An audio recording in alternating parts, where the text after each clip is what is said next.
नमस्कार दोस्तों, कैसे हैं आप लोग। ये न्यूज़ तो अब तक आपको मिल ही गई होगी अगर आपने थोड़ा भी न्यूज़ को फॉलो करते हो एक अपडेटेड बेसिस पे।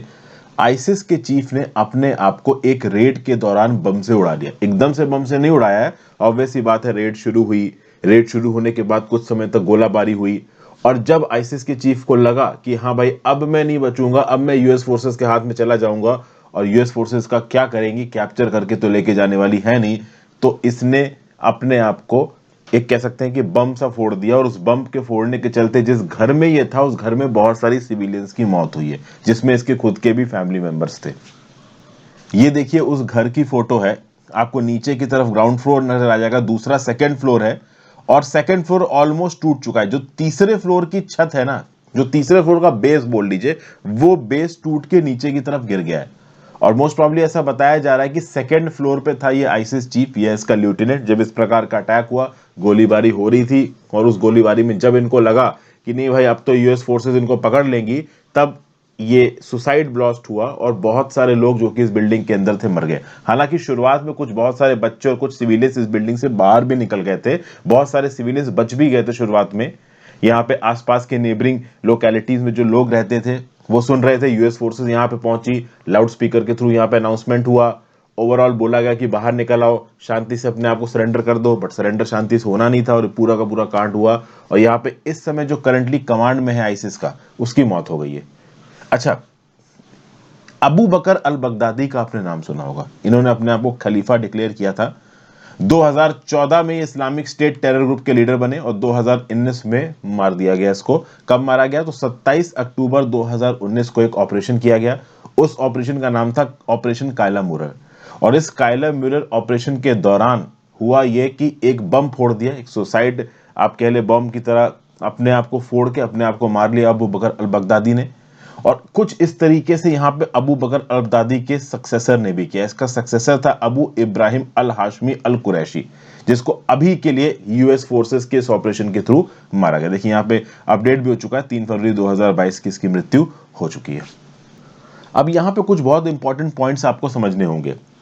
यूएस फोर्सेस ने यहाँ पे किसी ड्रोन के थ्रू अटैक नहीं किया, उन्होंने अपनी फोर्सेस को ग्राउंड पे भेजा और इस घर के ऊपर अटैक करवाया। यूएस के लिए बहुत आसान था कि वो एक ड्रोन के थ्रू इस पर्टिकुलर घर को अटैक कर सकते थे। वो ड्रोन इस घर पे गिरता, ये घर पूरी तरीके से निस्तनाबूद हो जाता, कोई भी इस घर के अंदर बचता नहीं। लेकिन यूएस के प्रेसिडेंट ने साफ साफ यहां पे बोला है कि देखिए हम यहाँ पे सिविलियंस की जान को इंपॉर्टेंस देते हैं, इसलिए इन्होंने ड्रोन स्ट्राइक ना करके अपनी खुद की फोर्सेस को यहाँ पे भेजा है। और ऐसा बताया जाता है कि महीनों से इस पर्टिकुलर ऑपरेशन की प्लानिंग चल रही थी। पिछले कुछ महीनों से यूएस को पता था कि आईसिस का चीफ कहाँ पे है, वो इस ऑपरेशन की प्लानिंग कर रहे थे और मौका देखते हुए उन्होंने ऑपरेशन की प्लानिंग की। बहुत सारी चीजें देखनी पड़ती हैं कि भाई उस दिन का वेदर कैसा है, विजिबिलिटी कैसी है, घर में मूवमेंट किस प्रकार की है, सिविलियंस कितने हैं कितने नहीं है। और मौका देख के यूएस फोर्सेस यहां पे पहुंची, गोलीबारी हुई और सिविलियंस की यहां पे मृत्यु हुई। अभी के लिए ऐसी कोई न्यूज निकल के नहीं आ रही कि यूएस फोर्सेस के कितने सोल्जर्स की मौत हुई है या कोई चोट आई भी कि नहीं आई है। सिविलियंस की मौत हुई है, कितनों की हुई है इसके बारे में अभी के लिए जानकारी नहीं है। कुछ एक्सपर्ट्स का यह भी बोलना है कि भाई यूएस ने जब काबुल में ड्रोन स्ट्राइक करवाई थी तो उसके चलते बहुत से सिविलियंस मर गए थे, जिसके चलते यूएस को काफी क्रिटिसाइज किया गया था। तो इसीलिए शायद यहां पे यूएस ने ग्राउंड पे अपनी फोर्सेस को भेजा, ड्रोन स्ट्राइक नहीं की। क्योंकि ड्रोन स्ट्राइक के थ्रू ऑलमोस्ट आराम से इस लीडर को मारा जा सकता था, लेकिन सिविलियंस भी मरते, बट उसका ज्यादा कुछ फायदा नहीं हुआ। क्योंकि ऑब्वियस सी बात है, बहुत से जो सिविलियंस थे वो यहाँ पे भी मरे हैं, लेकिन यहाँ पे जो ब्लास्ट हुआ है वो खुद ये जो आईसिस चीफ था उसने कर दिया, या फिर और घर के अंदर जो बाकी इसके ल्यूटेनेंट्स होंगे उसमें से किसी ने ब्लास्ट किया होगा और फिलहाल के लिए ये मर चुके हैं। और ये एक बहुत बड़ी जीत है यूएसए के लिए, ये बहुत बड़ी जीत है कुर्ड्स के लिए, सीरियन डेमोक्रेटिक फोर्सेस के लिए। क्यों ये बहुत बड़ी जीत है? क्योंकि देखिए समझिए, इस समय पे आईसिस फिर से सीरिया के अंदर उठ के ऊपर आ रहा है। अगर आप नक्शा देखो ना सीरिया का, देखिए यहाँ पे सीरिया इराक आपको दोनों नजर आ रहा है। अगर आप जनवरी 2015 में देखो तो ये जो डार्क वाले इलाके हैं इसमें आपका आईसिस का कब्जा था।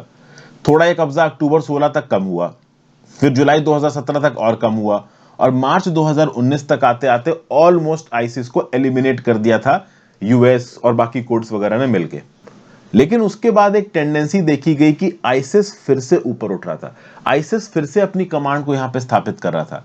अगर आप ये पर्टिकुलर नक्शा देखें, ये 2021 के मिड के लगभग का नक्शा है। यहाँ पे ये जो काले रंग के धब्बे आपको नजर आ रहे हैं ना, ब्लैक रंग के धब्बे, ये ब्लैक वो इलाके हैं जहां पे अभी भी आईसिस का राज चलता है। मतलब सीरिया अभी भी पूरी तरीके से आईसिस के इन्फ्लुएंस से बाहर नहीं निकला है। तो डेफिनेटली यहाँ पे यूएस ने करंट आईसिस चीफ को मार के इनका जो मूवमेंट है उसको लीडरलेस जरूर कर दिया है, लेकिन ओवरऑल बेसिक प्रॉब्लम अभी सॉल्व नहीं हुई। बेसिक प्रॉब्लम मतलब सीरिया के अंदर की भुखमरी, गरीबी, अनएम्प्लॉयमेंट, रिलीजियस तौर पे लोगों को रेडिकलाइज करना, तो ये बेस रीजंस है जिसकी वजह से आज की डेट में भी आईसिस की आइडियोलॉजी सीरिया और इराक के लोगों को अफेक्ट कर पाती है। एक रीजन यहां पे और बताया जा रहा है इस पूरे के पूरे अटैक का, लगभग आप कह लीजिए 11 दिन पहले मैंने ये वीडियो बनाई थी कि सीरिया में ही हसकह नाम के शहर में ग्रावन प्रिजन सिटी है, वहां पे आईसिस ने बहुत जबरदस्त अटैक किया था और बहुत सारे प्रिजनर्स को छुड़ाने की कोशिश की थी। खतरनाक अटैक था वो, हिल गई थी सीरियन डेमोक्रेटिक फोर्सेस, जो कि कुर्ड्स की फोर्सेस हैं, वो यूएस अलाइज हैं इस पूरे की पूरे बवाल में। तो इस कंटेक्स्ट में आईसिस ओपनली अपने अटैक्स को यहां पे एग्जीक्यूट कर पा रहा था, तो ये यूएस और उनके एलाइज के लिए थोड़ी डूब मरने वाली बात थी। इसीलिए मोस्ट प्रॉब्ली यहां पे एक बहुत मेजर अटैक प्लान किया गया है या एग्जीक्यूट किया गया, किसकी तरफ से? यूएस की तरफ से, जिसने अभी के लिए तो ये जो आईसिस का मूवमेंट है इसको लीडरलेस कर दिया है। लेकिन देखिए, जैसा कि मैंने अभी आपको बताया, सीरिया और इराक जैसी कंट्रीज में, खासकर सीरिया में, जो बेसिक प्रॉब्लम है वो ये है कि लोगों के पास रहने के लिए बेसिक मीन्स अवेलेबल नहीं है। और जब उनके पास रहने के लिए बेसिक मीन्स अवेलेबल होंगे ही नहीं तो वो करेंगे क्या? उनको आराम से कोई ना कोई आइडियोलॉजी अफेक्ट कर ही लेगी। ना उनके पास पढ़ने की अपॉर्चुनिटी है, ना बिजनेस करने की अपॉर्चुनिटी है, ना नौकरी करने की अपॉर्चुनिटी है, ना वो ठीक से स्कूल जा पा रहे हैं। तो सोसाइटी की ग्रोथ और डेवलपमेंट रुक सी गई है। प्लस सीरिया बहुत सारी कंट्रीज के प्रॉक्सी वॉर का एरोना बन चुका है। मतलब आप देखो कि सीरिया के अंदर बहुत सारी थर्ड पार्टी कंट्री लड़ रही हैं। तो इजराइल वाले ईरान बैक्ड ग्रुप के साथ लड़ रहे हैं, ठीक है ना, रशिया यूएस वाले अपने आप कह लो रेबल ग्रुप्स के साथ आपस में लड़ाई करवा रहे हैं। तो सीरिया दूसरे कंट्रीज के लिए बैक एंड वॉर का एक अरेना बन गया है कि जंग हो रही तो सब लोग आओ, थोड़ा थोड़ा लड़के जाओ। तो इस चक्कर में सीरिया पूरी तरीके से तहस नहस हो गया, तबाह हो गया है।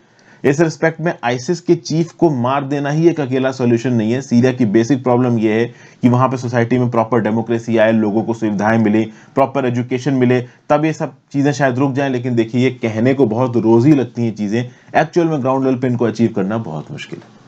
तो एक छोटी सी न्यूज थी जो मैंने आपके साथ डिस्कस की। आई होप आपको पसंद आई हो। वीडियो को लाइक और शेयर करना मत जाइएगा। इंस्टाग्राम पे फॉलो कर लीजिए, टेलीग्राम ग्रुप ज्वाइन कर लीजिए।